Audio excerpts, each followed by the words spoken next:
bring this project na i-produce ng Dreamscape Entertainment together with I1 TFC, the Dolly Collection, and Clever Minds. Itong sequel, parang sequel series siya sa isa sa mga matagumpay na pelikula ng Metro Manila Film Festival 2020. Ang The Boy Foretold by the Stars. I'm sure napanood nyo to, nakakuha to ng ilang awards gaya ng Second Best Picture, Gender Sensitivity Award, at ako, my personal favorite kasi ito yung isa sa mga pinanood ko during the film fest. Kaya I'm so excited na magpapatuloy itong kwento na nina Luke at Dominic, and napapanood natin yan dito sa Love Beneath the Stars, ang series, ang sequel series nga ng The Boy Foretold by the Stars. We'll be joined, ako muna, introduce ko muna yung sarili ko, I forgot. My name's MJ Felipe, and we'll be joined by the producers behind this project, also the cast, and of course, hindi mawawala yung ating mga bida na sina Luke at Dominic. At pero may isang interesting character na kailangan mapanood, makilala ninyo. Kasi kanina nagkaroon ng special screening. Isa ako sa mga maswerteng nakakapanood ng first episode. At first episode pa lang talagang siksik, liglig na talaga siya. Halo-halo yung emotions, actually nakakakilig, nakaka-tense, nakakainis, di ba? Halo-halo yung emotions niya, no? Pero ang saya lang, first episode pa lang gano'n na kaagad ang ibinuhos para dito sa Love Beneath the Stars. We'll also be joined by our friends from the press. Sila yung mga magtatanong sa ating cast and producers. Ano kaya yung difference, no? I don't want to spoil it, but ano kaya yung what can viewers or fans of the movie expect sa series? So yun nga, I don't want to spoil it, pero kanina napanood ko yung episode 1. I'm happy na maraming elements na na-retain. Yung elements na nagustuhan ko during sa movie, nandoon din sa series. Lalo na yung ex-senadorang best friend. Isa yung sa mga nakakatawang characters din sa movie. Anyway, simulan na natin. Alam kong lahat kayo ay excited na makasama itong ating cast and producers. But before that, let me just say a quick hi sa lahat ng mga nanonood sa atin sa stream na to, sa live stream na to. Thank you so much for joining us this afternoon. Okay, tawagin na natin isa-isa ang ating makakasama. One of the producers of the award-winning movie, The Boy Foretold by the Stars. At ngayon nga ay isa ng series. Also, an award-winning actress. Please welcome the one and only Jody Santa Maria. Hi everyone, magandang hapon. Hello MJ, and syempre sa lahat na nandito ngayon. Where's Ngayon the pa lang video? na, ayan. The host has disabled it daw. Come on. Kanina backstage ang nireklamo ni Jody, hindi niya kami ma-PM. Ma-direct message. Ngayon yung Ayan video na. niya, ayan na. Uulitin, take 2. Magandang hapon, MJ. Magandang hapon sa mga kaibigan natin sa press na nandito ngayon at syempre ang cast ng The Love Beneath the Stars. Ngayon pa lang nagpapasalamat na ako sa suporta na ibinibigay ninyo. Yung suporta na ibinigay ninyo sa The Boy Foretold by the Stars. Salamat. And ngayon alam ko na suportahan niyo pa rin kami dito sa aming series. Happy ka sa naging performance ng movie ng Film Fest? Oh yes. Oo. Alam mo, MJ, napakaraming pinagdaanan ng pelikula bago talaga siya nailabas. And we're just so happy na after so many redirections na nangyari sa pelikula, naging second best picture tayo, nanalo tayo ng Gender Sensitivity Award. And we're just blessed with, a good director and good actor. So I couldn't ask for more. Of course. Actually, andito rin isa sa mga kasamahan mo sa Clever Minds. Si Derek Cabrido is also here. Derek, can you show up? Hello, hi everyone. Magandang hapon po sa inyong lahat at sa lahat po ng pumunta po ngayon sa press con po ng Boy Foretold by the Stars. Yun po. Hello po. Ayan, against the light ka lang, no? So para akong nanonood ng The Healing ni Jong Hilario na nakaganon. So ayan, nakita. Congrats Derek and Jody Salamat. for Maraming pong salamat. the success. Actually, malaki yung maganda yung buong series kasi hindi rin namin pinabayaan, saka magaling yung director, and then the staff and the cast is lalo na yung mga lead na artists, hindi nila pinabayaan yung mga roles nila at maganda yung performance nila. And speaking of the director, tawagin na nga natin, the one and only Dolly Dulu. Ay, hello po. Good afternoon po sa ating lahat. Good afternoon, MJ, Jody, Derek, at sa buong cast at saka po sa lahat ng press na nakasama po namin today. Maraming pong salamat sa pagbibigay ng oras para po makasama kami ngayong sa aming MediaCon. Ang saya, Direk, kasi andyan pa rin ang curly hair mo. Ay, thanks. Siyempre, di mo mawala. Hindi pwede.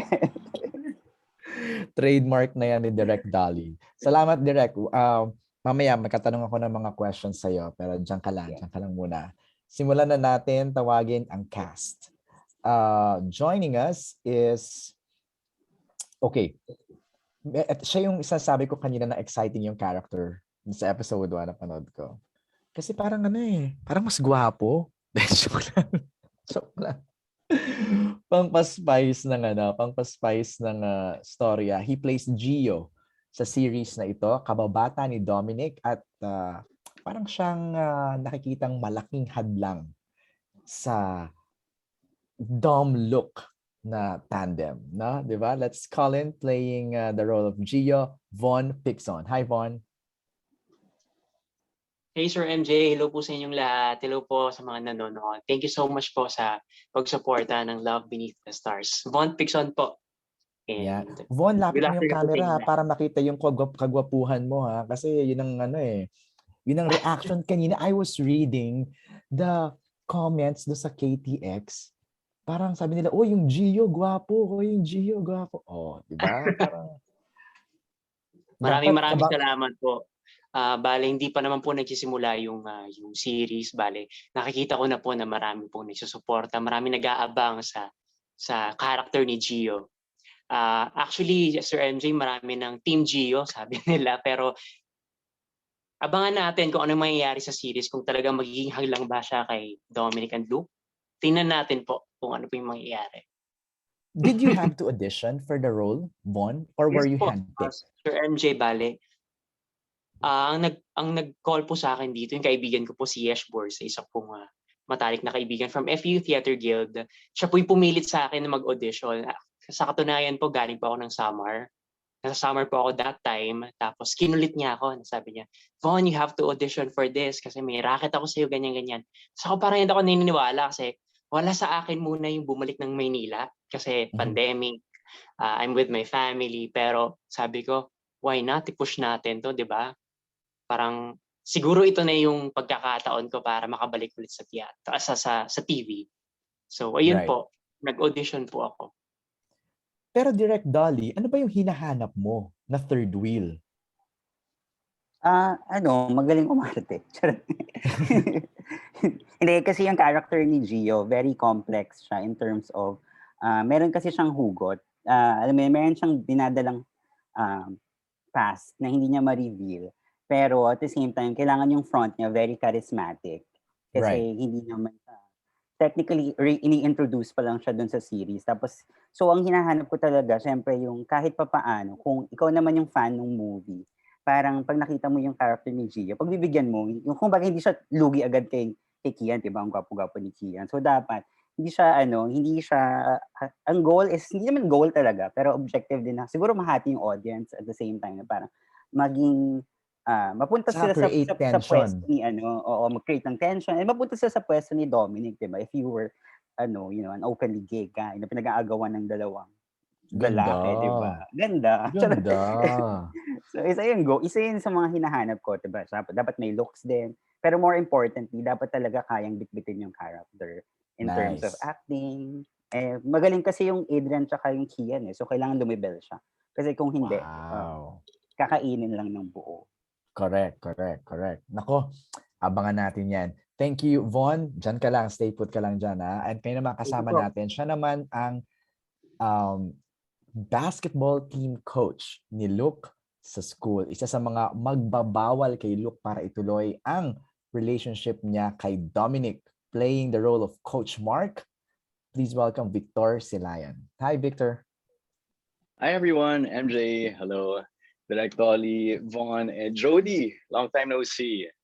So to all the press that are joining us today, thank you also. And to the rest of the cast, long time no see. It's good to see everybody. Victor, kontrabida ka na naman. Uy, dito? Actually, hindi ba? Semi. Semi. Kasi ikaw magbabawal eh. But it's not what you think Okay. compared sa mga past roles na ginagawa ko.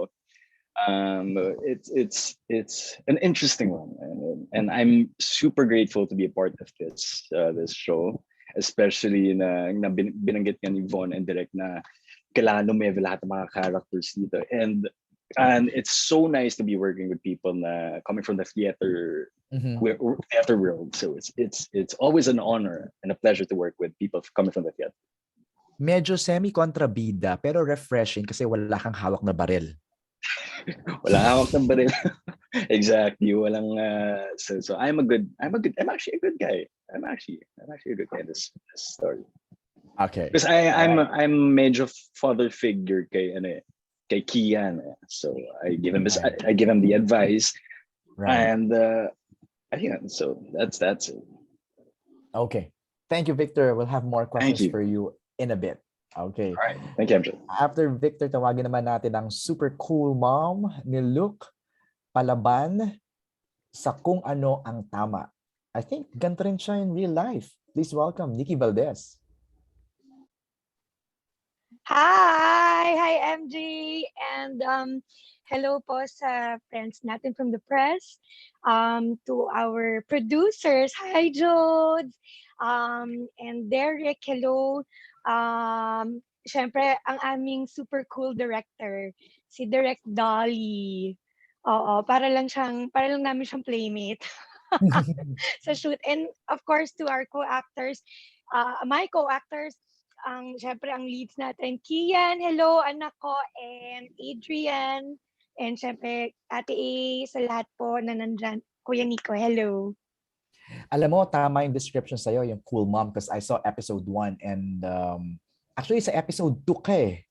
Doon ko mas naramdaman eh. Episode 1. Doon ko naramdaman yung pagiging cool mom mo talaga eh. Oh my God, I don't wanna spoil. Muntik na akong may tanongin, pero Hindi, natutuwa lang ako to be part of this sequel. Kasi after seeing the movie, nabanggit ata yung not the name, the background of yung relationship ni Luke with his mom. And I'm just honored to be playing the mom pala sa series na magkakaroon pala ng sequel. I'm really happy to be doing this role.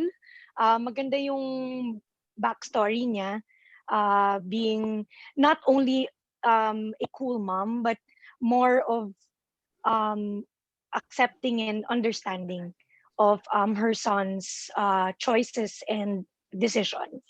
Actually, crucial yung role mo dito. It will resonate so much. Importante yung role. Correct. I'm really grateful to be representing yung mga parents or yung mga moms na ganon. Kasi your role can be a game changer to all.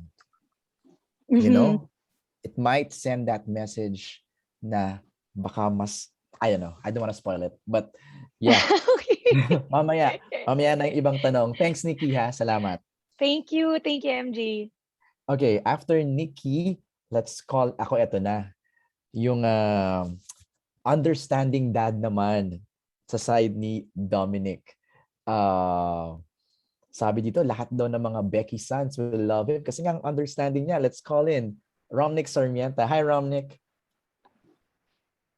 Hi, MJ. Good afternoon and good midnight to you, especially. Both of our producers, Miss Jody, Derek, Dolly, and to the rest of the cast. Hi, Nikki, Miss A. It's a pleasure for me and an honor to be part of the production. I have to be honest, the first time they asked me to join in, I wasn't able to see the film. Pero the moment I read the script, parang sabi ko, yeah, I want to be part of this. I want to do this role. I wanna be a part of this awesome project. Actually, parang kay Nikki, ganda din ng role mo dito. I think it's about time that people understand that you can't discuss a subject singularly. Hindi pwedeng isa lang yung approach na. Hindi pwedeng hindi nagbabago yung paniniwala at pagtingin natin sa mga sitwasyon. And I think this project gave me the opportunity to share that. So I liked it. I have a confession to make. Medyo kinikilig ako. So this is the first time na in-interview ko si Romnick ever in my whole reporting career. First time ko pala ngayon na i-interview si the one and only Romnick Sarmienta. Kaya medyo may fan moment ako ngayon. May fan moment. Thank you, Romnick. We'll call you again later for more questions. Eto, hindi ko alam kung magugustuhan siya ng mga fans, na followers ni Dominic, yung character ni Dominic. Pero siya kasi yung super proud na mother ni Dominic, pero nagalit because of a certain scandal involving Dominic. Let's call in Miss Agat Isidro. Hi, Agat. Hi everyone. Hi MJ. Jody, I miss you. Producer and Derek, hello. And to our friends in the press, maraming salamat sa inyong pagdalo and I hope you're safe and well sa inyo lahat. Are you a kontrabida here? Hindi naman ako kontrabida.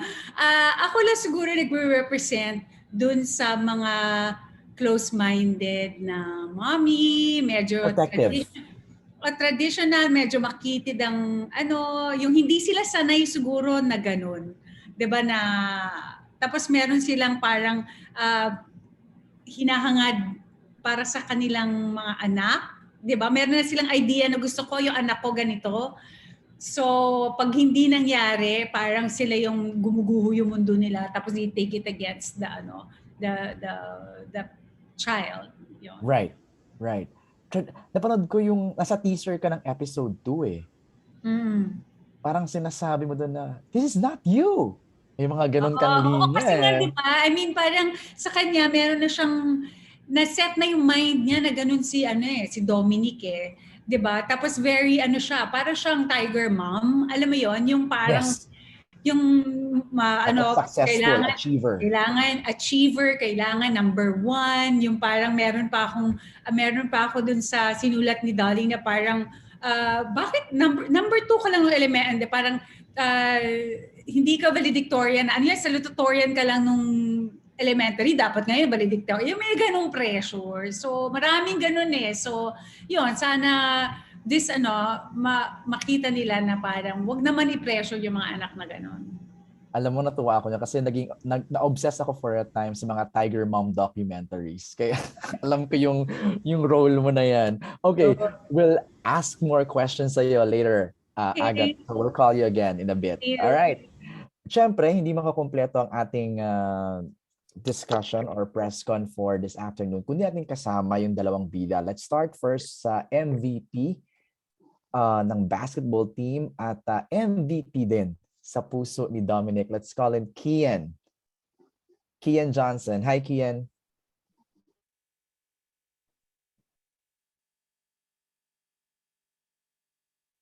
Hi. Hello everyone. Hi Kuya MJ, nice seeing you again. Thank you so much. Hello po sa ating mga sobrang fantastic na producer, si Miss Jody. Hello po. Again, nice seeing you. And kay Sir Derek and sa so amazing director natin kay Direk Dolly. Hello rin po. Hello guys sa aking cast members. Nice seeing you guys again. I miss you all. And syempre hello din sa mga friends from the press. Maraming salamat for taking the time to support this series and the movie. Right. Kian, when we last talked and discussed about the movie, wala naman kayong ibang inisip na magkakaroon ng sequel series. You know, all you just wanted was magkaroon ng success sa box office sa Metro Manila Film Festival at makarating sa mas maraming tao yung message ng inyong pelikula. Now, ano na yung mga nabago sa'yo since then to now? Well, the message is still the same. The reason why we're all doing this, why we're all working together to really finish the series, is really to still send that message out there, to really and not just in a national sense, like a literally international. Tell everyone that it's okay to love someone of the same gender, and at the same time, with this series, we're not just talking about the love between Luke and Dominic. We're also talking about their love or their problems outside the relationship. Like for example, when it comes to family or when it comes to school, your education, so many.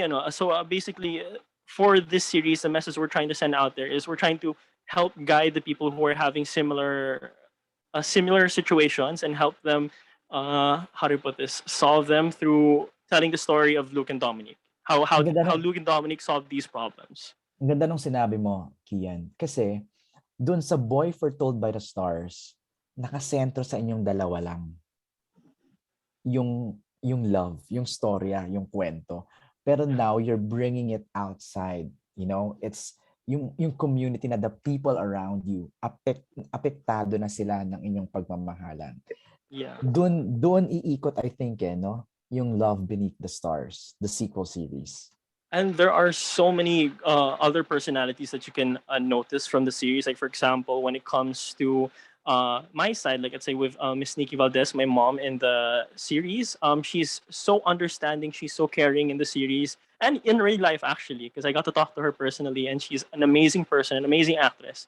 But in the series, ayun, ganun yung personality niya. But when it comes to, let's say, my father figure, si Victor Silayan, si Kuya Vic, sobrang ano siya, very strict, but at the same time he's firm and subtle at the same, like he's literally the definition of a father figure. Yung parang bilang single mother lang si Miss Nikki sa series, parang he's the one compensating for like that little guidance that Luke needs in his life. That's why you can tell them from this, like the first episode, or yung the sneak peek na parang si Coach Mark is very like guiding me and trying to make sure that I don't make or choose the wrong decisions. Right. Actually, gusto kong sabihin to kanina kay Nikki, but I felt like mas gusto kong sabihin sa'yo. Kasi parang life imitates art, art imitates life. Kasi si Nikki, parang your real life mom. Who's a cool, a cool mom. Actually, and Miss Nikki in real life and in the series really reminded me of my mom. So like my reactions were really genuine. Like if you saw in the trailer, for example, Miss Nikki was like, wag kayo alam mo na. Don't spoil. And then I'm just like, that's like me. It's like my mom trying to embarrass me in real life. So I'm like, Ma, my God, yung parang. I know. Naramdaman ko yun agad because nakwento mo sa akin how your mom is. So, naramdaman ko kaagad kay Nikki. Tamo ako pa lang yun, na teaser pa lang naramdaman ko na kaagad. Anyway, ang dami kong tanong, ang dami parang questions later sa mga press. So, I'll give the floor to them mamaya. Kian, salamat. I'll call your partner now. Don't turn off your screen. Diyan ka na lang. Hintayin mo na lang, tawagin na natin ng napaka-petite na valedictorian na si Dominic. At may ipit sa kagustuhan ng mga tao sa paligid niya at ang gusto ng puso niya. Ang ganda niya naman niya. Dala-dalawa nakikipag-agawan. Let's call in Adrian Lindayag. Hi, Adrian.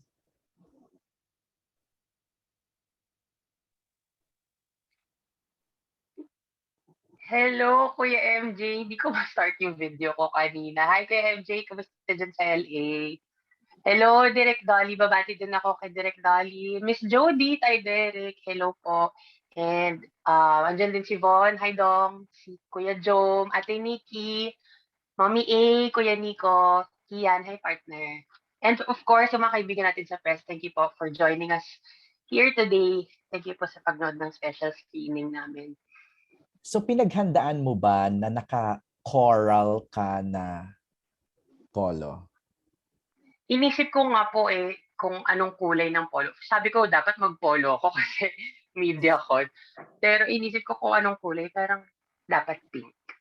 Kasi favorite Oh, so color it's ko yung pink. pink. So it's pink. Hindi, I parang think, shade ng pink. Parang tong inuman ko, pink din. Tsaka yung ay, lip ang ko, ganda pink din. naman. Pink na Color ko pink tong pink lahat. ko eh. Can we bring can we bring up Gio on the screen? Von, pwede ka bang mag-on cam? Oh, ito na. Ito na ang ating love triangle. So ito na. Kamusta yung pagpasok ni Von sa picture? Kian and Adrian. Adrian. Interesting. Kasi yung character interesting and yung atake ni Von sa character niya. Parang ang saya ang saya umarte, ang saya mag-perform, ang sayang gawin yung mga eksena. Kasi napakahusay ni Von.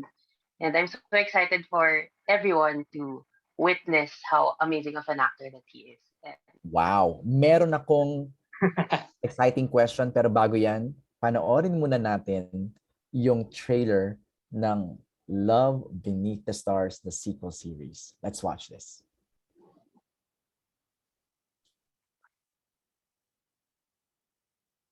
Playing po trailer. True love requires commitment.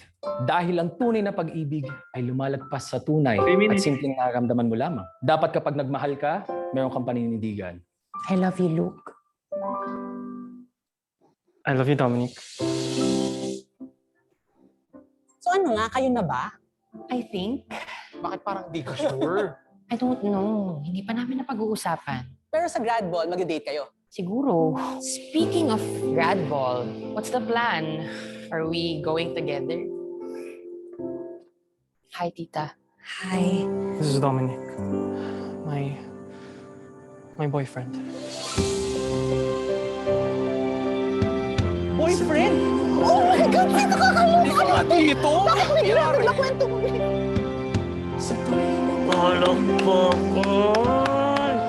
O siya, may iwan ko na kayong dalawa, ha? Wala ha? Alam niyo na. Ma! God! Bye. Gio? Sino ba? Kailangan ko talaga ng skills mo for the grad ball. Bali, next week yung meeting Send ko sa yung details. Hindi pa ako pumapayag. I didn't know you two were close. Don't tell me nagsiselos ka. Why would I be jealous of him? May third party? Kanta ka? Naghahanap ka agad ng third party? Alam namin, balak mo dalhin bilang date yung bakla sa grad ball. Oh, and so? Huwag kang tanga. What will you do if I kiss you now? I would kiss you back.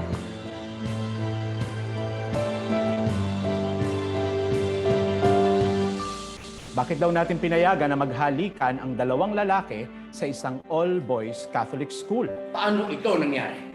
Ikaw talaga gagawa ng isang scandal? How? Why? Sugal ang pagmamahal. Hindi ito para sa mga tuwag. Mamili ka. Deserve mong maging masaya. Juan, feeling ko ayaw mo na. Ayaw mo na ba talaga? Hindi siya ganun kasimple, Luke. Future na natin yung nakasalalay. 50. I just want proper closure. We owe that to ourselves. Hindi mo na talaga ako mahal. Then please tell me that you don't love me anymore. So I can let you go. Mas brave as you, Luke. Pero this time, hindi na enough yung love lang. 30.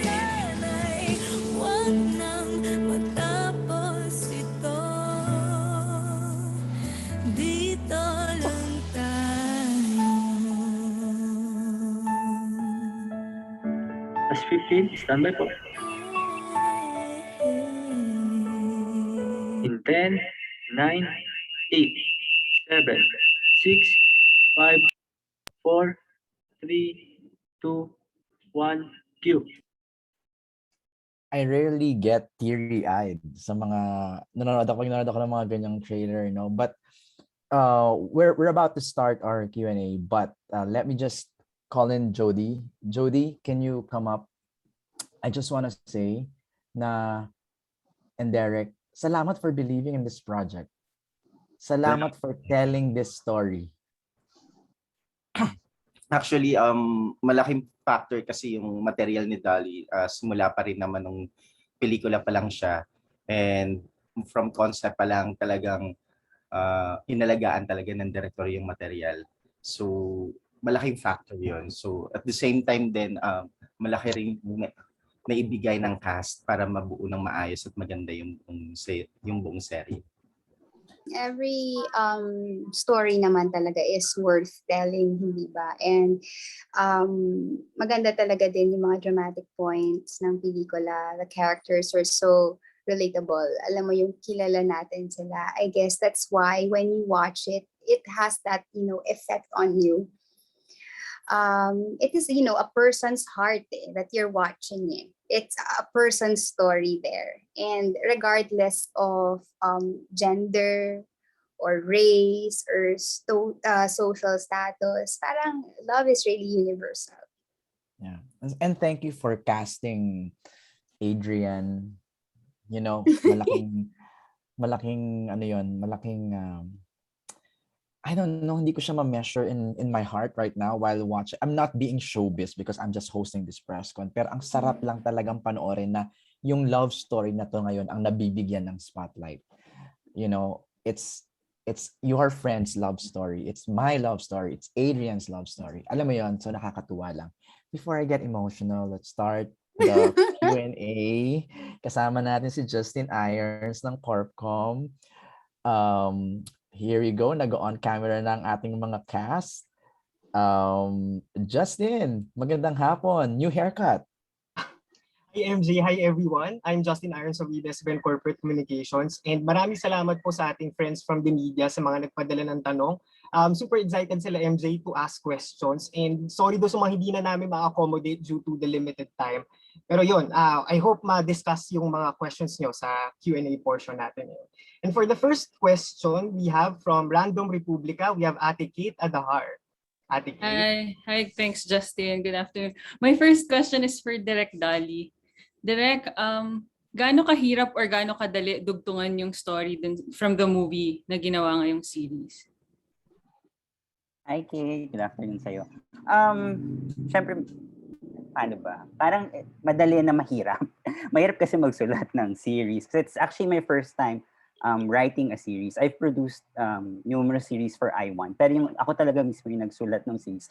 Medyo mas mahirap siya kumpara sa movie. Kasi parang kang gumagawa ng isang pelikula every isang episode.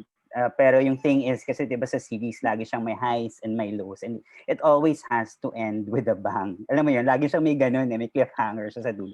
Sa pelikula, isang dire-diretso lang siya. So medyo doon ako nahirapan in terms of transitioning sa pagsusulat. Pero in terms of sa laman ng kwento, hindi ako nahirapan doon kasi siguro dahil kilala ko na. Actually, sobrang dali niyang buuin kasi kilala ko na yung characters ni Dominic at saka ni Luke. At tapos ginusto ko talagang, actually sa unang draft ng movie, meron talagang parents doon na natanggal ko lang sila kasi nga we had to focus on the story, the love story. So nung binigyan ako ng chance na gawin siyang series, doon ko na in-explore talaga yung world ng parents at saka nung school. So yun yung madaling part, yung kung paano palaguin yung kwento nilang dalawa. Congratulations, maganda yung first episode. And for my second question for Adrian, paano nabago yung buhay mo, yung career mo ng love, ng The Boy Foretold by the Stars? At very busy ka ngayong pandemic. Hi, Ate Kate. Siguro, dito sa The Boy Foretold by the Stars, una po ako nabigyan ng pagkakataon na mag-play ng lead character. And dito ko unang na-explore yung talagang yung trabaho namin bilang artista, yung kung paano ka magda-dive din sa character. Tapos, sobrang swerte ko lang na yung una kong pelikula na ginawa ever ay pasali sa MMFF. Tapos, na-nominate tayo and hindi ako makapaniwala hanggang ngayon. Parang tuwing natutulog ako paggabi, hindi ako natutulog ng hindi nagpapasalamat, ng hindi na-elib sa mga nangyayari sa mundo na totoo bang artista na talaga ako? Totoo bang meron akong ginawang ganitong klaseng project? Na totoo bang kasali ako dito sa project na to? Yung ganon. Di pa rin ako naniniwala, ate. Congratulations, ang ganda. Thanks. Thanks, MJ. Thank you, Kate. No, that was short and sweet, ha? Sige, mamaya na yung question ko. Justin, ikaw muna. Sinong next? And for our next question, we have from Young Star, we have Emil Hofilenya. Hello po, ako si Emil, writing for Youngstar. Congrats po kina Direk Dolly and the entire cast and crew for a really great pilot episode. I can't wait to watch the rest.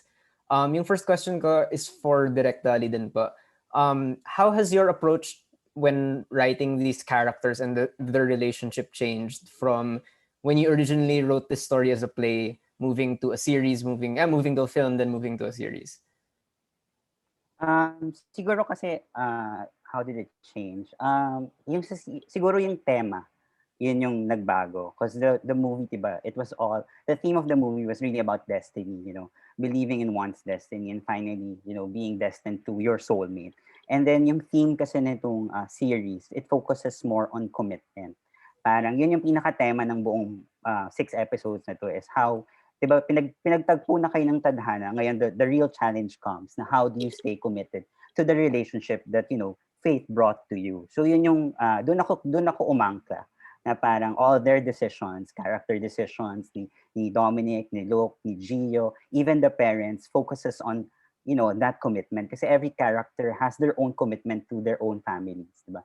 Parang yung parents, si Miss A at si Kuya Nick, focus sila sa commitment nila sa pagpapalaki sa anak nila ng mabuti. At the same way, ganun din si Tere at saka yung character ni Coach Mark, ni Victor, sa pagpapalaki kay Kian. And then syempre, na meron tayong mga, adolescent teenagers, trying to discover for themselves what it is to grow up and to fall in love. So, and how hard. Dito kasi nila na-discover, especially for Dominic's character, what it takes, to be committed to someone. Parang yun yung pinaka-growth niya, na parang hindi lang pala siya all, happy, killing moments. There are also maturity involved for all the characters. Kasi lahat sila may natutunan sa bawat isa at sa lahat ng nangyari sa pamilya, sa eskwelahan, at saka sa sarili nila. So, yun. Okay. Thank you very much. Yung second question ko is also for Adrian sana, but I think at this point, any of the cast could also chip in because I feel like anybody could share their thoughts. But what I found most interesting about the film specifically was katulad nga ng sinabi ni Direk Dolly, yung themes ng faith and destiny and how these kinds of relationships sort of can fit in a private Catholic school. So for you personally, as we get more BL series and films, what are some other themes or ideas that you'd like these films or series to explore? Anybody Hi, can answer. Emil. Hello. Pwede ako mag-answer ng short lang tapos Sure, yes. Ako gusto ko talaga na matackle sa series or sa pelikula na BL yung mga legislation o yung kawalan ng batas na nagpoprotekta sa mga LGBT or kaya yung anti-discrimination bill kasi hindi pa rin siya naipapasa ngayon. So, yung gender-based discrimination and gender-based violence, hindi pa rin siya naikha sa batas. So, sana may production na mag-tackle ng ganong topic. Yan lang. Thank you, Emil. Nice to see you. Thank you.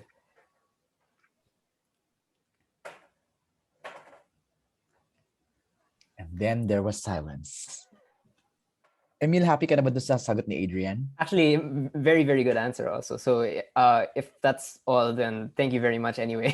And yeah. Thank you, Emil. Maraming salamat. Okay, I have a question for the parents in the film.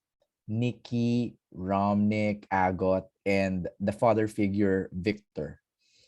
Ang question ko is, if na mangyari sa inyo yon, your children, yung son nyo or daughter nyo, bilang may pinakilala na it's my boyfriend or my girlfriend, how would you react?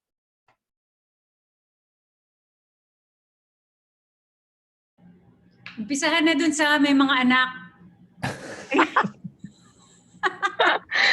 Mauna na ba ako? Agad, Go, Nick. Ako ba, Kuya Nico? Kuya, ikaw na. Ako na, yung sa walang anak. Okay? May anak ka naman, 4 lang ang paa. Hindi. Sa akin, alam mo, actually, okay lang sa akin. I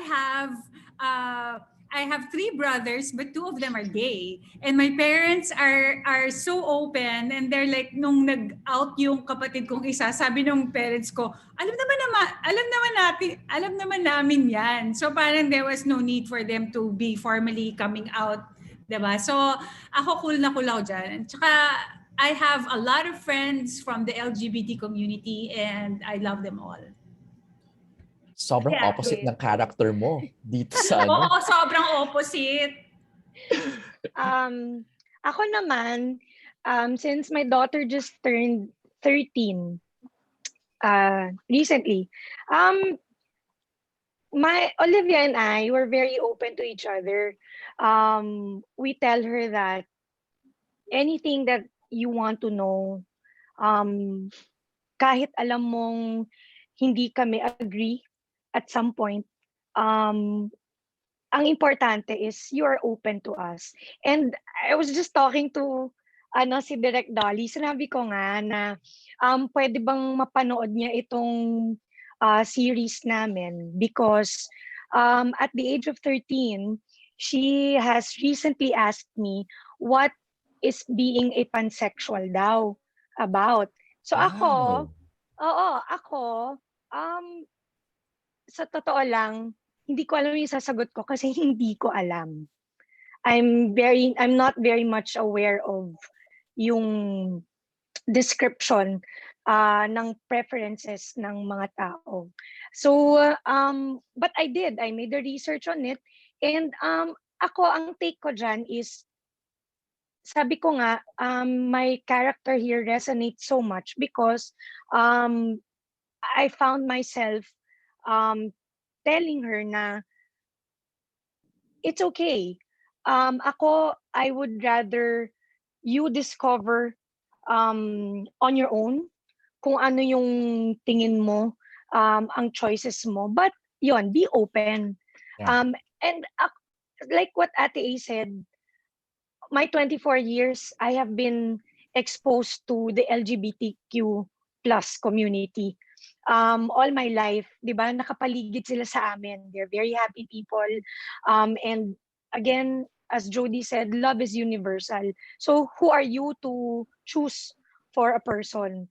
Sobrang open kami ng anak ko. And I just told her that when the day comes na ito yung choice mo, I will support you. I told her that. Nice. Thanks, Nikki. Romnick. For me, I have 6 kids. No? I have 2 boys and 4 girls. Yung boys, bookend sila. One is the eldest and then the other one is the youngest. But I would always have this stand. I have so many friends who are in the community.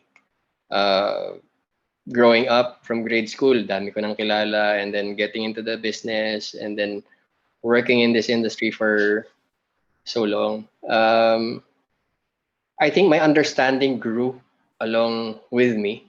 Syempre at first, when you're young and you're in the 70s and early 80s, you know, a lot of things are said about people in the community, and because you're impressionable, you think the same way. But as you grow up, you realize we all can only be answerable for who we are, and we cannot pass judgment on others. It's because of my exposure, I believe I understood better that, and pardon me for saying this, it's actually more difficult for people in the community to sustain, maintain, obtain the kind of relationship that is ideal, or katulad na sabi ni Direk, something that you would commit to.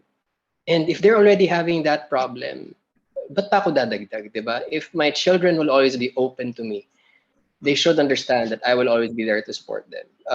It doesn't matter what their choices are, for as long as they're not hurting themselves and other people in the process, for as long as they're being true to what they feel.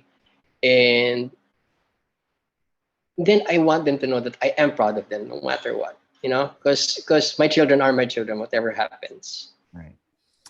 Additional 100 pogi points kay Romnick for answering Thank you. from the LGBT community. Victor, ikaw naman. I think nasabi na rin nila Miss Agot, Nikki, and Sir Romnick yung mga points, but I don't have any children yet. I do have a fiance, and hopefully soon we'll be having our own children. But if faced with that situation, you know what? I live by a motto na I want to be honest and true to yourself. So it's the same thing I'd like my children to have and to believe. Because as a parent, you want to be there to guide them. And if there is always, yung nahihiya or in that manner, it's going to be difficult for a parent to guide your child, and you want to give them the utmost guidance. So I'd love to support whatever he or she is up with. So ayun. All right. Thank you, Coach. Maraming salamat. Let's call in now Von Belinario from News 5 and One News. Hi, MJ. Magandang hating gabi dyan sa LA. Ang first question ko ay para kina Adrian sa kay Kian.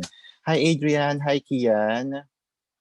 Nako, nung nabalitaan, anong naramdaman ninyo nung nabalitaan ninyo na magkakaroon ng sequel series, yung Boy Foretold by the Stars, coming from a successful and critically acclaimed film? Ano yung preparation o naramdaman ninyong pressure?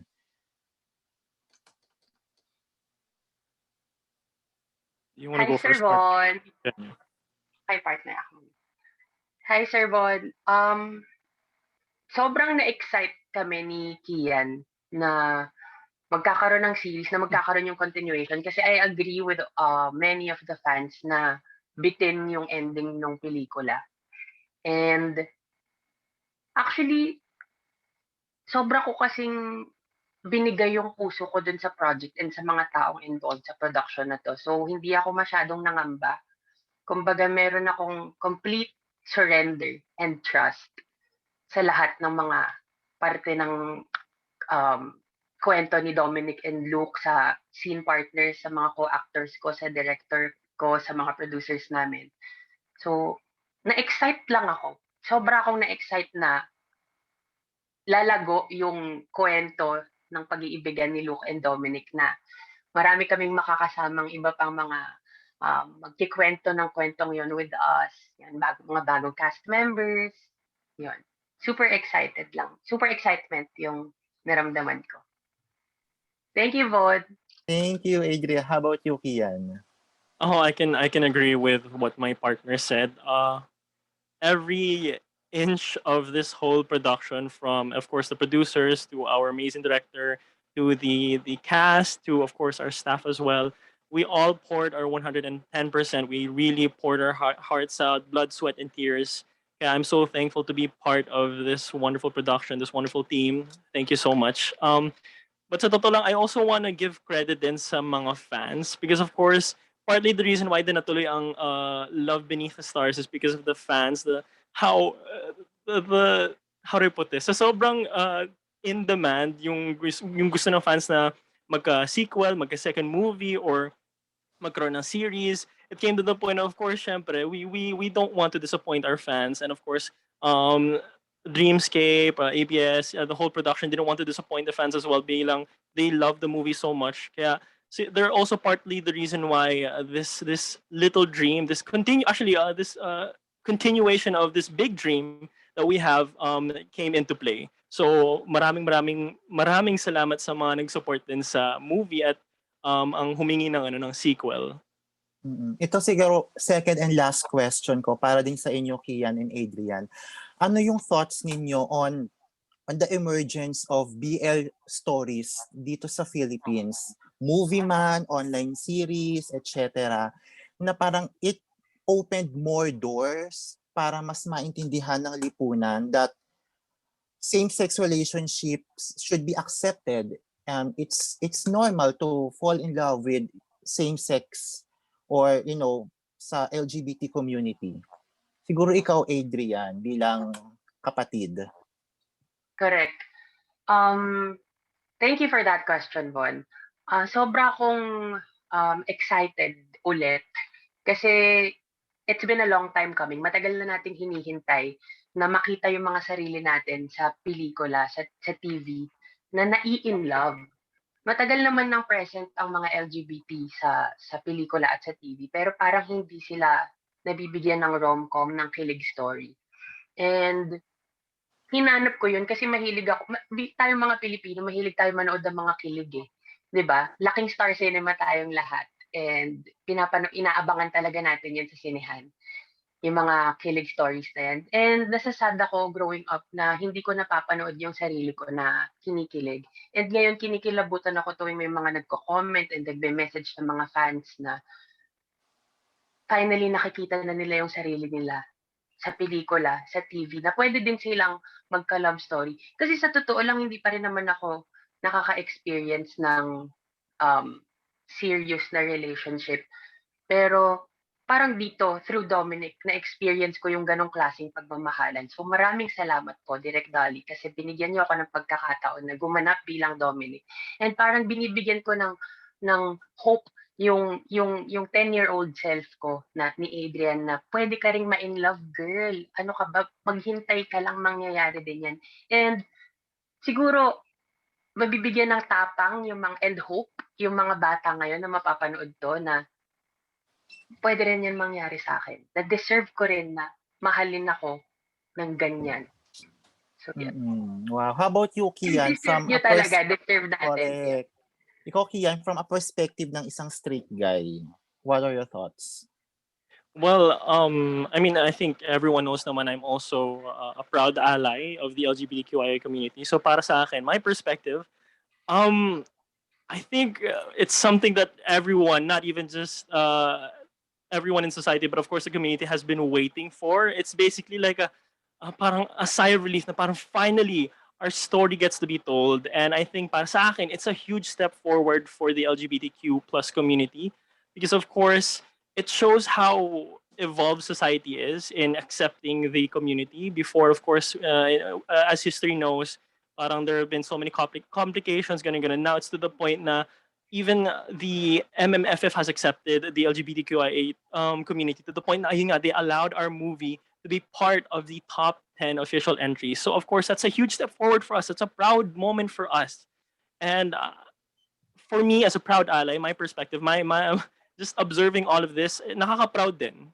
And seeing so many people around me who are also part of the community saying thank you for being a representative, ganun.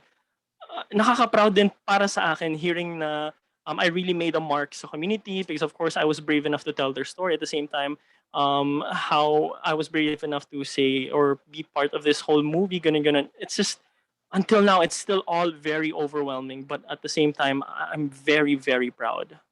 Wow, thank you so much. And congratulations sa buong team, sa buong production. Excited kami para sa sequel na ito. Thank you so much. Thank you, MJ. Thank you, Justin. Thank you po. Thank you, Von. Justin, who's next? Yan, we have Mr. Ruel Manipon of the Daily Tribune. Sir? Hi. Hi, good afternoon, and congratulations for all the production staff for the series. My first question is for Dolly or anyone from the staff. Why did you choose to make a series as a sequel and not another movie? And how was the experience different in making it? Actually, it was Dreamscape who wanted a series for this to happen. Parang yun yung when we, kasi after the movie, parang we already nag-message na yung Dreamscape sa amin that they wanted to continue this the movie to continue. Tapos parang yun, mas gusto nila kasi talaga yung series. I think kasi sa panahon ngayon parang mas okay din gumawa ng series compared sa movie. So that was yun yung isa sa mga main reasons. And parang gusto rin kasi nila na kasi if we do it into a movie, medyo gusto kasi nila mas makilala pa yung mga characters. So pag sa series kasi 'di ba parang mas makikilala mo sila kasi mas mahaba siya, episodic siya. So, yun yung naging goal nila. And they wanted people to relate more to kung sino ba talaga si Dominic at sino ba si Luke. So, yun yung reason kung bakit siya ginawang series compared to a movie. Yes. My second question is, what are the social issues, specifically LGBT issues, tackled in the series that are not tackled in the previous movie? Actually, yung po, siguro yung, syempre, again, yung topic of sexuality, yung topic of, kasi sa movie, dinaanan siya eh. Pero dito sa movie, mas in-expound namin yung mga nadaanang issues before. Like example, yun nga, yung issue ng sexuality when it comes to sa isang all-boys Catholic school. And then also, paano yung usapin ng sexualidad sa pagdating naman sa pamilya, sa di ba, sa character ni Dominic at sa character ni Luke. So, at saka ano yung magiging stand ng family, at saka ano rin yung magiging stand ng eskwelahan mismo doon sa iyon. So, basically yun po yung mga pinag-uusapan pa rin at pag-uusapan nung series na yun. At saka, yun nga po, like nasabi ko po kanina, kahit na lumawak po yung mga issues na tinatackle, this is still at its core a love story between Dominic and Luke. So, babalik at babalik din po talaga sa mga personal conflicts nila at sa mga decision po nila sa buhay. Thank you very much. Thank you po. Thank you, Roel. Justin, who's next? Our next set of questions will come from Miguel Dumawal of ABS-CBN News. Hi, everyone. Congrats to the entire team on the series, and we're looking forward to it. First, my question will be for the boys, Romnick, Vaughn, Kian, and Victor. In the movie, they talk about toxic masculinity. Boy, Miguel, hindi ako boy. Sabi dun sa may first episode, hindi ka easy girl eh. So, but yeah, there. Yeah. To the four I mentioned, dun sa may first episode, there's a scene na palaging kinakansyawan si Luke ng mga classmates. And even in the film, palaging may ganung mga scenes to the point na nakipagbugbuggan nga si Luke. What experiences have you had na you might be guilty of that behavior? And paano nyo na natutunan na hindi siya tama?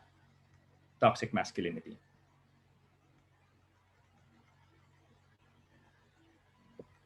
I suppose mauna na ako dahil ako yung pinakamatanda sa mga boys na binanggit mo. Sige, sir. I personally, like, upon myself, I've never gone through that because I've always been very quiet growing up. I've always been soft-spoken. I've had friends who would call out some of our other classmates. And, you know, I have this thing where I like to observe people. And I've observed my friends who did the calling and my classmates who were being called out. And I realized it hurts them. It hurts them, it offends them, and they feel alone and they feel scared. And being a small guy like myself, I wasn't very big when I was young. Parang sabi ko lang, I don't want to feel like that. I don't want to be that way. And I don't want to be the reason why he feels like that. So I try to make friends. Dumating dun sa point na even in my own family, I was asked by one of my uncles if I was a member. And I got offended. Not because I wasn't or I was. It was because parang, whoa, it's the way you use your words, it's the way you talk, and it's the way your voice sounds that is offensive. Na parang there is something ultimately vile and wrong with this kind of personality, and I don't want to feel like that. I don't want to be like that. And so I told myself, I just won't do it. Especially, I have to admit, I did not agree with it when I was young, pero it wasn't reason enough for me to bully anyone. And I'm just happy that I never had to do it. Not to say that I'm a better person, just to say na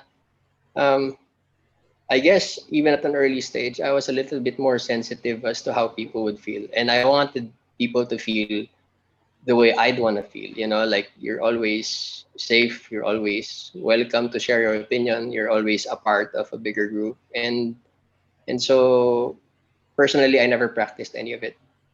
Growing up, in my it was late. I have to say I became an ally pretty late. Siguro mid-20s now when I started saying things like, Tol, stop. Alam mo yun, tigilan mo. It doesn't make you a better person, doesn't make you a stronger man, doesn't make you anything. It just makes you sorry, di ba? Yung, wala eh. Hindi mo pwedeng gawin yun and you're not supposed to do it. If you don't agree, then don't agree. But don't put people down. Ganun lang. And when I became a parent, it was even more apparent that you have to stand up, especially for young ones. Not necessarily your own children, but sometimes you see young kids being bullied into and being called names, and it just shouldn't happen. So I think it's part of how you're raised, how you grow up, and the kind of environment you're in. But really, it's not necessary at all. Toxic masculinity, that is. Thank you, sir. Thank you. Ako naman, actually, I 100% agree with Sir Romnick. Coming from the youth perspective, me personally, when it comes to toxic masculinity, whenever I've met people who are toxic when it comes to someone's masculinity, I tend to really cut them out of my life because, of course, you don't really want that type of toxicity to be part of your life. As much as possible, you want the people who surround you to be positive, to always be supportive and whatnot. So the fact but personally, then my personal experience, I haven't really met anyone who has shown me that type of negativity when it comes to toxic masculinity, because of course people know who I am, how I am, and I'll say it upfront. And I'm really comfortable with myself. Although I am straight, pero I'm really comfortable with myself to the point na there will be times I will be soft. There will be times I will be like those, really masculine. But the reason why I'm like this is because it doesn't matter to me.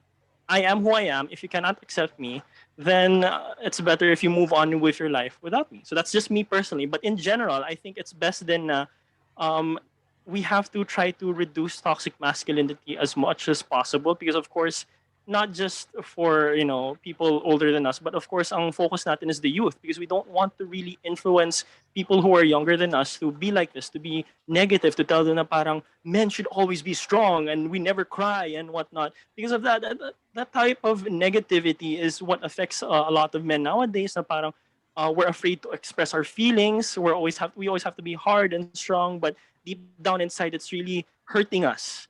And all of that is really the major cause of toxic masculinity. So I think it's best to really, no, it's impossible to completely obliterate it, but it's best to really reduce it as much as possible, especially sa youth. We have to be a good influence, and I think another end, this series shows a good message of that.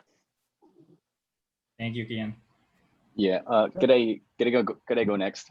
Go ahead, Victor. Yeah. Miguel, yes, exactly what Kian mentioned also. Because back in the days, the gold standard of a man should be like yung maskulado talaga, balbasarado, tapos hindi ka pwede mahina. As soon as makita yan ng mga tao, nako, yan dyan na nagsisimula yung toxic masculinity.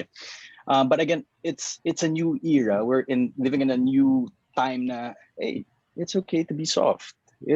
We welcome that. It's actually, who wants to be bullied? I hate bullies, If I see a bully, I will bully that bully. I'm that type of person. And, it's respect. It's respect at the end of the day. Tao pa rin yung nasa kabila.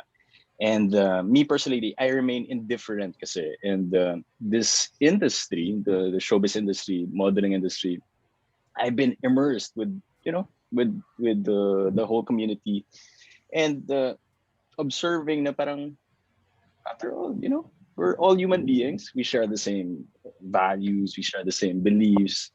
And it's just sad na may snippets pa rin of what used to be the standard of a male figure.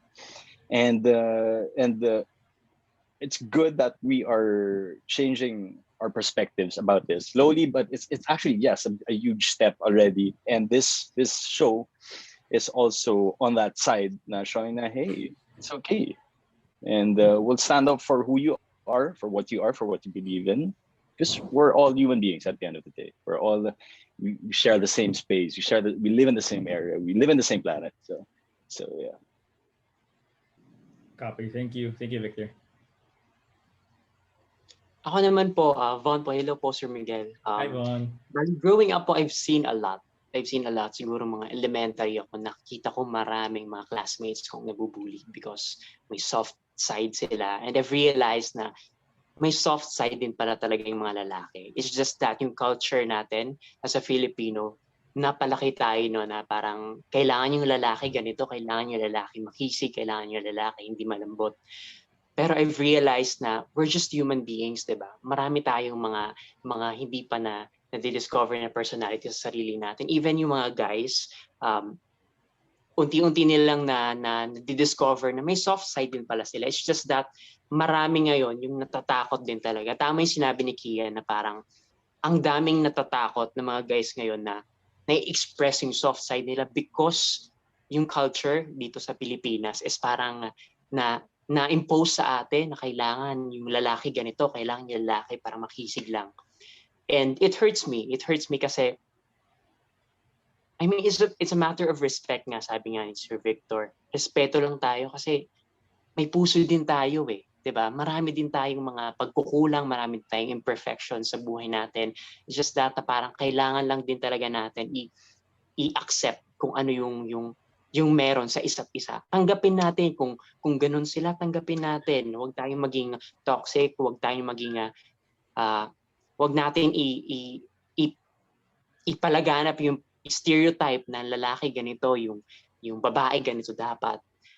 Marami tayong mga yung sinasabi na diversity of personalities, kumbaga. Hindi pa natin na-discover pero sana dumating yung araw na matanggap ng marami na marami tayong iba't ibang personalities na dapat matanggap. At kung sino tayo, yun tayo. Sana matanggap ng marami. Someday, yun nga sinabi ko, someday sana matakal din yun. Yung bakit natatakot yung maraming tao na i-express yung sarili nila because na-impose sila na dapat ganito lang dapat yung personality nila. Ganito dapat yung pagkatao nila. So sana mabigyan boses din yung marami, lalong-lalo na even straight guys, 'di ba? Na wag kayong matakot i-express, wag kayong matakot maglambing sa mga tropa niyo to say I love you. Kasi nararamdaman niyo naman yun eh. Kung nararamdaman niyo, ipakita niyo. Kung nararamdaman niyo, sabihin niyo. 'Di ba? Yun lang po. Thank you, Juan. Grabe, sobrang well-spoken ng mga gents natin dito sa sa series. Next question na lang last, MJ and Justin. This is for Jody if she's still on board and also Direct Dolly and Adrian. If Miss Jody, if you can see, sagot na rin po tayo sana. So the film and the series tackles religion in the traditional way, yung teaching ng mga all-boys schools, Catholic schools. And si Jody, I know she's been open about her faith as well, and Adrian also. Direct Dolly, we haven't had the opportunity to meet. So kung meron kayong strong na pananalig sa faith, how have you reconciled that religious aspect of shunning same-sex relationships and with your personal perspective? Siguro ako na muna. Hi, Miguel. Nice to meet you. Nice to meet you. Ayun. Yes, I'm a very religious person. I mean, I believe in God. And yun nga, yung pinagbasihan kasi ng movies, my own experience when I was in high school na alam ni Kuya Nick to, kasi bilang press kaming dazers. So, nag-volunteer talaga ako sa isang retreat, optional retreat. It was called, Days with the Lord. Until now pa rin naman active pa rin siya sa ibang mga schools. At doon doon ko talaga naramdaman yung how, yung our relationship with God, we dictate our own relationship with God. Parang it doesn't really matter kung ano man ang sabihin nila. Basta kung ano yung pinaniniwalaan mo na yun yung totoo, na kumakapit ka sa Panginoon not because bakla ka, but because tao ka, na meron kang relationship sa kanya. Kasi dun sa Days with the Lord, we call Jesus Kuya Jess. So that's how I always refer to him. Kuya ko siya. At ganun ko siya tinitignan. At feeling ko hindi niya ako ginajudge dahil lang bakla ako. Or ginajudge niya ako dahil mabuti akong tao. Diba? And I think that's what's important. And ayun yung gustong sabihin ng pelikula na parang, and even this series, na parang, despite, I think God, paniniwala ko talaga, na kinreate tayo ng Panginoon the way we are now. Diba? We are created to be like this. I was created to be gay, And hindi naman siya gagawa ng isang bagay na parang, 'di ba?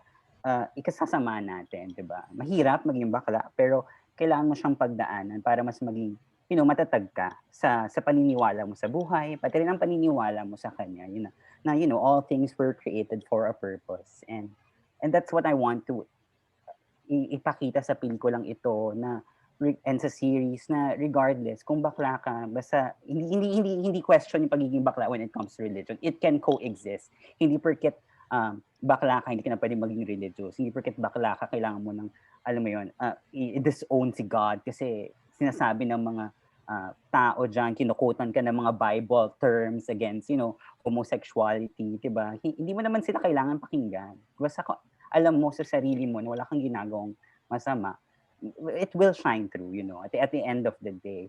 It's that relationship with the Lord. Yun. Dagdagan ko lang din yung sinabi ni Dolly. I think Yes, sir. siguro basic lang naman din kasi na parang God is universal and then at the same time, He doesn't discriminate. I think yun yung importanteng malaman din ng tao. So kung ano man ang preference ng bawat isa, He will respect that. As long as na wala kang ginagawang mali, as long as wala kang inagrabyado, as long as na minamahal mo pa rin yung sarili mo, I'm sure that na God will support you kung ano man din yung kung magiging preference mo, kung ano man yung magiging choices mo. Kasi at the end of the day, yun naman din yung importante na nagpakabait ka, naging tama ka, naging responsable ka at kaya mo respetuhin yung sarili mo at kapwa mo. Thank you, sir. Hi, Miguel. Good Hi, afternoon. Jody. Good afternoon. Yeah, to answer your question, well, what I know about the God we serve is that He is love. And He is the kind of God that doesn't condemn nor judge. So if He has that kind of character, then who are we to judge, to condemn, or to discriminate others? Diba? We are here to love one another. Simple. Thank you, Jody. Adrian? Hi, Miguel. Thank you so much sa question na yon.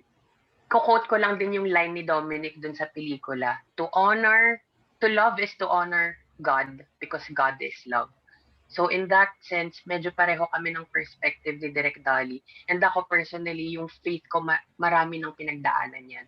I grew up in a conservative Catholic family. So I grew up hating myself because ayokong maramdaman yung mga natural na nararamdaman ko. I don't want to be attracted to boys kasi bawal siya. Narinig ko na bawal yun. So I grew up hating myself. And nung nag-college ako sa Lasal, doon ko natutunan yung iba-ibang soji, doon ko natutunan yung iba't ibang faith, iba-ibang paniniwala sa mundo.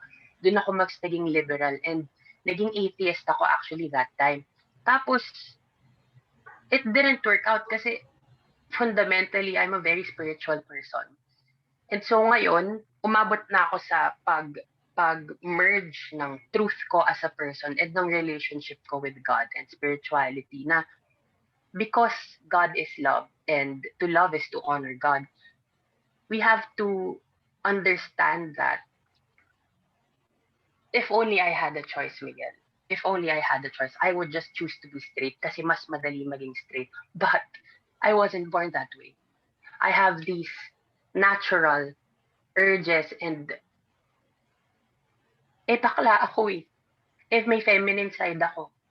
And I also have a masculine side. And I embrace all those qualities about me. And I think yung purpose ko is to live out my truth so that I can show other people na sila din, they can live their truth. As long as wala kang natatapakan at nasasaktan na ibang tao, yan yung purpose mo sa mundo. It's to spread love. So, ganun lang siya. Thank you very much, Adrian. Sana naririnig ni Headmaster to lahat ng mga sinasabi niyo. MJ, Justin, maraming salamat. And good luck to the Thank team. you, Miguel. Thank you, Miguel. Nice to see you, neighbor. Nice to see you. All right, tuloy-tuloy lang tayo. Justin, who's next? We have James Miguel of Showbiz Ganap. James. Hi po, good afternoon. Ay, naglalabanan kayo ni Adrian ng ano. Oo nga, nagulat ako. Yung first question ko for Direct Dolly, kasi sobrang curious ako, Direct, kung yung love story ba ng yung love story side ba nito is based sa real life na nangyari? Well, meron siyang snippets. Like, naman sinasabi na parang lahat naman ng pinanggagalingan nating kwento, may katotohanan siya. So, oo, true. Lalo na yung movie. The movie was really based on, my personal experiences with the person that I love. Pero itong series, siguro ito yung mga what ifs ko sa buhay. Diba? Parang, this is na yung what if kung nagkatuluyan kami, what if kung pinanindigan namin yung isa't isa. So, yun naman yung nangyari dun sa series. So, fictional siya. Charot! Ayan. Okay. So parang ito na yung mga what if side. So yung The Boy Foretold, yung mas totoong nangyari dun sa story na nangyari. Parang, kumbaga ano siya, it was a parang mixture of all the different, relationships or crushes that you've had dun sa mga taong inibig mo. Kasi marami ka namang inibig, di ba? So, yun yung movie. Parang pinagsama-sama ko yung mga ganong mga kwento ko sa buhay. Pero syempre, meron siyang specific na parang, eto siya. Yung especially yung character ni Luke, meron talaga akong parang dinedictatean doon. Kasi, when I wrote this nung 2010, parang it was my way of as a play pa to nung time na yun. Parang it was my way of letting go of, the feelings that I've had or yung kwento namin together. Kaya ko siya naisulat nung 2010. Gano'n. So direct, based siya sa high school life. Tama? High school. Oh. Kaya pala, sobrang relate ako coming from an all-boys school.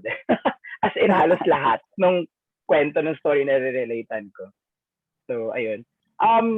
Thank you so much, Derek. Sobrang na-enjoy Thank you. Yung next question ko naman for Kian and Adrian. Kasi dun sa trailer, parang somehow against all odds yung peg nung characters nyo.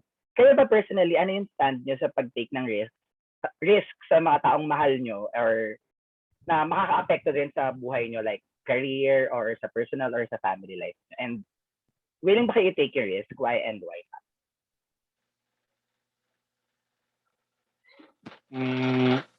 I'll go first. Okay, so you're asking if I'm willing to take the type of risk, like personally, as Kian Johnson. Yeah. Okay. Heavy ng question. First of all, thank you for that question, James. Honestly, I'm the type of person kasi na if I see that there's a future in this, then I will really risk it all. Whether it be pagdating sa, let's say, love life or sa trabaho, sa pag-aaral, or pagdating sa pamilya. If I see that that destiny is telling me na parang this is good for you, that you should go all or nothing, then I will risk everything in order to fight for whatever that is. Pero if I see na parang some part of me still has doubts, or people around me are telling me na if I do this, a lot of bad things, there will be repercussions, na gonna parang, then there will be some part of myself that will doubt then, and baka mamaya I'll have regrets, so that I'll ask then yung mga what ifs and whatnot. So I'm one to take risks at moments na I know is worth taking the risk. But if I know it's not really that much worth, then I'll try to fight for it as much as possible, but I'm not going all in. Thank you. For Adrian naman. Hi, James. Anong klaseng risk to? Sa relationship ba to or in general? Parang yung risk na yung, alam mo na may possible na mga magandang mangyari. Yung parang against all odds lang talaga. I think kailangan lang na mahalaga na yung pinanggagalingan mo ay from a place of love. And na yung dapat wala kang, for me dapat wala kang nasasaktan ibang tao dun sa choice mo. Marami naman talagang challenges yung mga bagay na pipiliin natin na hindi yan mawawala sa buhay. Pero dapat handa ka talaga eh. Hindi naman kasi nga hindi simple ang buhay. Line din yun ni Dominic mula sa series. Dahil hindi simple ang buhay, kailangan maging handa tayo na harapin yung mga pagsubok na dadating sa buhay natin. So, ayun. Eh, hindi madali ang life eh. Sorry. Ano. Correct. Okay, ayun I'll lang. give you James. Thank you so much. Thank you so much, MJ. Thank you so Nice to meet you, James. Pares pa tayo Thank you, ng James. call. Correct. Justin, we're down to our last 4. Yes, for our next set of questions, we have Mommy Josephine Bonsol. Mommy Jo.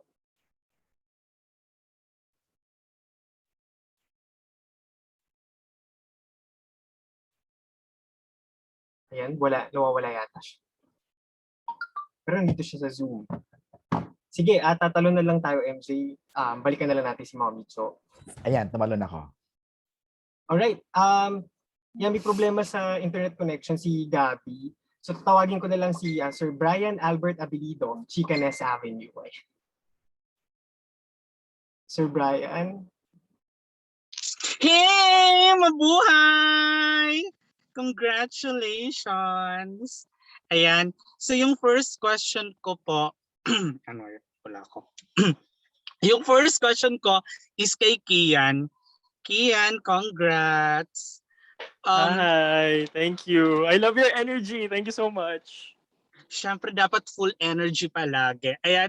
So yung question ko is, how do you see your character differently now na it's adapted to a series? Parang nagbago ba yung pag-appreciation mo doon sa pinagdadaanan ng character? Of course, 100% nagbago, and I appreciate Luke Armada a lot more because of course he knows what he wants na rin eh. To follow yung, for example, yung question ni